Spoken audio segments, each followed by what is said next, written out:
Welcome to Hood Champion Boxing and Sports. In boxing, you find a way to win or you find a way to lose. Otto Wallin and Joseph Parker could be spoiling the show.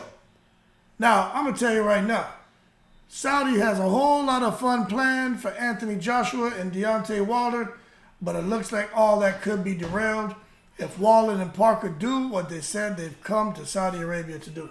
Now, ahead of the biggest boxing night, I think ever, but of definitely 2023, there's just, look, the foundation's being laid for one of next year's most spectacular fights, and that's Deontay Wilder against Anthony Joshua.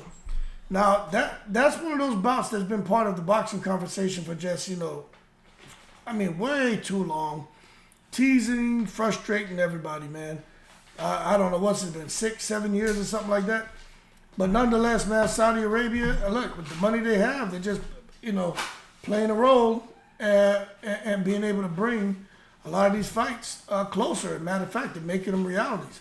Now, should Wilder and Anthony Joshua come through that test in Saudi Arabia next week?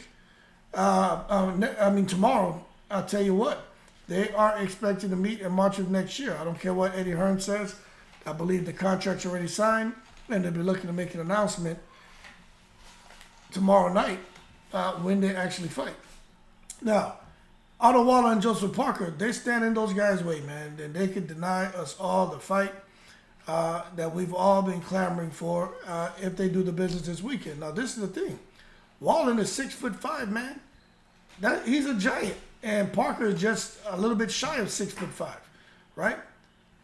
Wallin from Sweden, Parker from New Zealand. But the thing about Wallin, a lot of people remember him for that performance he put on in 2019 against Tyson Fury. That's where he basically, ripped Tyson Fury's face open. Tyson Fury's eyeball was hanging from his face. And the referee, because Tyson Fury is connected to the secret society, he allowed the fight to continue. And for those of you who are saying, screw you, head champion, Tyson Fury's not a cheat. No, screw you, subscriber. Tyson Fury's a goddamn cheat. And as a matter of fact, Tyson Fury had to go to the damn doctor after that, and he had to get 47 stitches to repair his eye, if you didn't know that.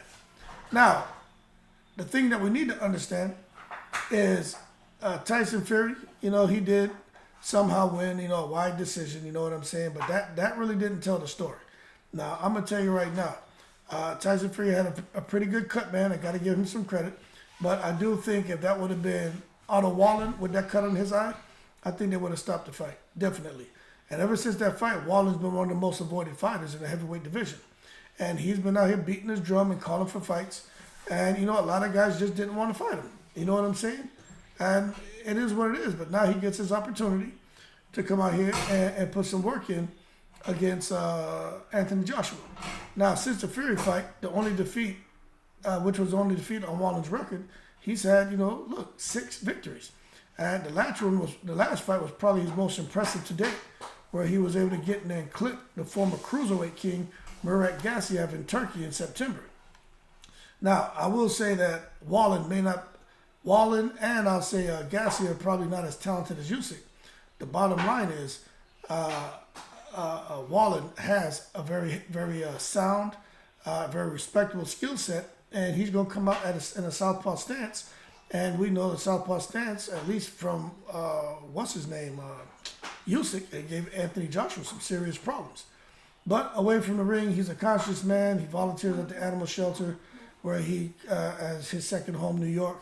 And he's worked as a security guard at a psychiatric prison. So he's done things to stay busy, but now he seems to be about to make life-changing money and get his career on track.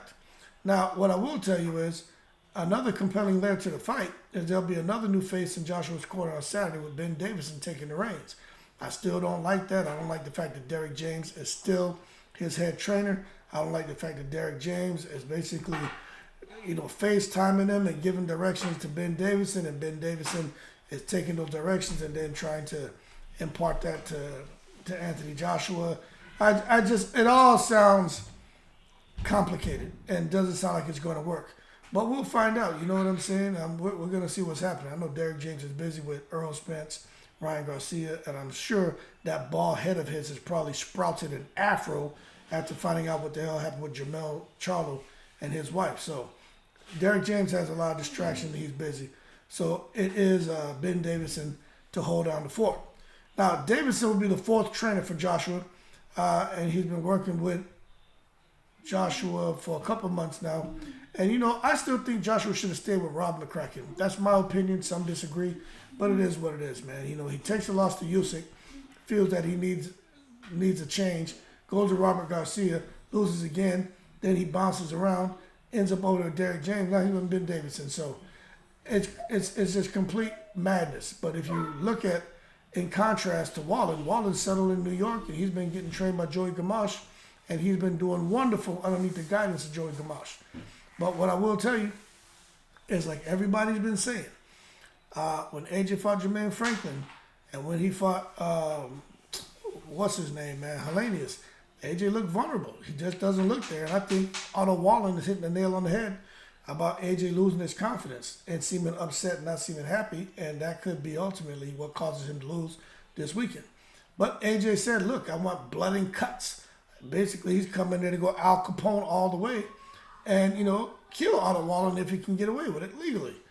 But I just think great fighters can reinvent themselves, but great fighters also need to recognize that if they don't have it no more, they need to hang up their gloves. And we're going to find out this weekend if AJ still has it, because he's really out here talking, you know, like he's coming in there, man, to fire off some hollow points and get Wallin out of there. But I'll tell you what, someone like Otto Wallin shows that his mind is in the right place. And I'm going to tell you this, fighters changing too many times, that's not good. We all know AJ can fight. AJ is the real deal, one of the best in the world.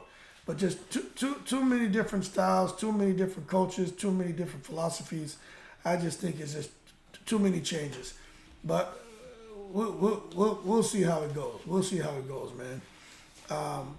But for Deontay Wilder and him trying to get in there and face Anthony Joshua, I mean, we just don't know if it will happen, even if Wilder wins. A lot of people are talking about the Bronze Bomber and how he's only fought once since his trilogy to Tyson Fury, and how he destroyed Helenius in one round. But, I mean, it was impressive. But, again, it just, how long he's been out the ring and hasn't been active. You know, it's crazy. It's absolutely crazy. But we'll see what happens going forward, man. I am very concerned when it comes to Wallin, when it comes to Parker. Let me tell you something, man. Wilder's his opponent Parker, is not a man making up the numbers, man. He's a former WBO heavyweight champion. He beat Andy Ruiz. Now with the information I have, I do think Parker's part of the secret society. I think he got that nod in New Zealand because he's connected and he was protected, and there's no way in the world he's going to lose a decision to Andy Ruiz after finding out what I found out about him and his connections and his involvement with drugs and MBS. I know some people are saying there's no proof to that. You go pull up the articles and read them yourself. I'm not making this shit up, okay? But now that I have a better understanding of that, I'm just trying to connect the dots. And I think Joseph Parker, no matter who he gets into a fight with, unless he gets knocked out, or he's fighting someone else who's part of the secret society, I think Joseph Parker wins those fights. So against Deontay Wilder, I think Deontay Wilder has to knock him out. You know what I'm saying?